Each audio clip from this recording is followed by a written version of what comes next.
Hey guys, तो कैसे हो आप सब लोग। उम्मीद करता हूँ सारे अच्छे ही होंगे। बेसिकली दोस्तों, सब अपने आप को सुंदर दिखने के लिए हफ्ते में एक बार तो दाढ़ी बनाते ही होंगे। अब वो आपका ब्लेड एक जिलेट कंपनी का हो या फिर एक टोपाज कंपनी का, लेकिन एक जो ब्लेड होता है वह उसकी धार काफी तेज होती है। लेकिन दोस्तों, कभी आपने सोचा है इतनी पैनी धार दिखने वाला ब्लेड आखिर बनाया कैसे जाता होगा कंपनी में, और इसे बनाने के पीछे क्या क्या कठिनाई आती होंगी। तो चलिए आज हम बताते हैं कि वे फैक्ट्री में ब्लेड कैसे बनाया जाता है और कैसे ये ब्लेड बनकर आम जनता के मुंह की चमक को उभारता है। तो बने रहिए इस वीडियो में और जानिए कैसे बनता है ब्लेड। बेसिकली दोस्तों, एक ब्लेड को बनाने के लिए स्टेनलेस स्टील का इस्तेमाल किया जाता है, क्योंकि स्टेनलेस स्टील में कभी जंग नहीं लगता है। एक स्टेनलेस स्टील वाला ब्लेड ही आपके त्वचा के लिए काफी अच्छा होता है, क्योंकि एक स्टील वाले ब्लेड से अगर त्वचा पर आपका कट भी जाए तो आपको उससे कोई इन्फेक्शन नहीं फैलता है, जबकि एक लोहे से बने ब्लेड में जंग लग जाती है, जिसके कारण आपकी त्वचा को नुकसान भी हो सकता है। ब्लेड्स बनाने के लिए सबसे पहले इन ब्लेड्स की सीट को एक मशीन में डाला जाता है, और दोस्तों ये जो मशीन होती है इसकी पट्टी पर कई छेद करती है, और आप लोगों को बता दें कि इन छेदों की मदद से ही ये रेजर में आसानी से लग पाते हैं, और छेद होने के बाद में ही ब्लेड्स को प्रारंभिक रूप मिल जाता है। अभी यहाँ तक प्रोसेस में जो आपको बनकर दिखा है, इसकी जो परत होती है काफी नरम होती है, जिसे किसी पॉलिथीन की परत की तरह आसानी से मोड़ा जा सकता है। इसीलिए दोस्तों, इस पत्ती को मजबूत करने के लिए कई प्रकार की प्रक्रियाओं से गुजरना पड़ेगा इसे, जिससे कि ये मजबूत और ज्यादा से ज्यादा सख्त बन सके।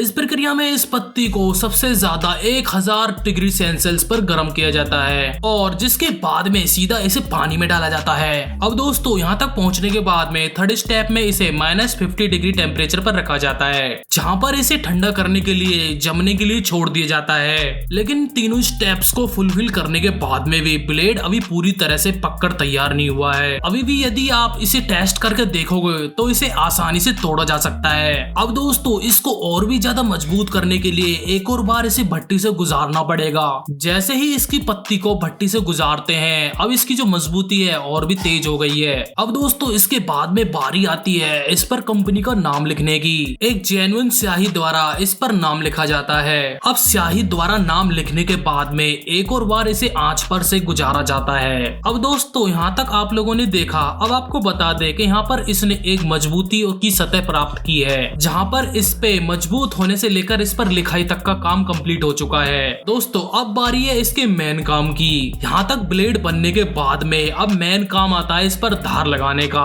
दोस्तों, इन ब्लेड्स पर धार लगाने के लिए एक दूसरी मशीन से गुजारा जाता है। दोस्तों, ये जो मशीन होती है इसके पत्ती के किनारों को पतला और तेज धार बना देती है, और इसके बाद भी जो दूसरी मशीन होती है इसके धारों को और भी चिकना कर देती है। और इसके बाद में फाइनली इस पत्ती से इन ब्लेड्स को अलग अलग किया जाता है। अब दोस्तों, इनके अलग अलग हो जाने के बाद में अब बारी आती है इनकी जांच करने की। इसके लिए सबसे पहले कंप्यूटर द्वारा इनके धार को टेस्ट किया जाता है, फिर उसके बाद में एक छोटी सी मशीन में डालकर इनकी धार की जो जांच की जाती है। जब सारी की सारी जो जांचें हैं कंप्लीट हो जाती है, फिर एक विशेष प्रकार के तरल में इनको धोया जाता है। अब इनको धोने के बाद में तुरंत बाद ही इनको सुखाया जाता है। फिर सुखाने के बाद में क्रोमियम नामक एक पदार्थ होता है, उसमें इसे धोया जाता है। दोस्तों, क्रोमियम आपको बता दें एक विशेष प्रकार का पदार्थ होता है, जिसमें एक लोहे की या स्टील की जो चीजें होती हैं उससे अपनी मजबूती प्राप्त होती है। क्रोमियम की प्रक्रिया से गुजर जाने के बाद में इसको बाद में 50 डिग्री सेल्सियस पर रखा जाता है। फिर इस पर एक खास किस्म का एक तरल चढ़ाया जाता है, जिससे ये ब्लेड होते हैं और भी ज्यादा चिकने हो जाते हैं। इसके बाद में फिर एक और बार इनकी धार को चेक किया जाता है। दोस्तों, इसकी धार को चेक करने के लिए कागज के मोटे गट्टे को इस ब्लेड से काटा जाता है। जब ये प्रक्रिया कंप्लीट हो जाती है, फिर इसके बाद में इसे तेल में रखा जाता है। इन प्रक्रियाओं से गुजरने के बाद में आखिर में जो ब्लेड है तैयार हो जाता है। अब लास्ट में जो प्रक्रिया रहती है, इन्हें कागज में पैक करने की बारी आती है। कागज में पैक करने का काम ही एक विशेष प्रकार की मशीन द्वारा ही किया जाता है। कागज की रैप में पैक करने के बाद में इनको 10 या 12 के समूह में एक डिब्बी में रखा जाता है। फाइनली इतना हो जाने के बाद में अब फाइनली ये मार्केट में बिकने के लिए तैयार है। तो दोस्तों, ये थी ब्लेड बनने की पूरी प्रक्रिया। वीडियो आपको देखकर कैसा लगा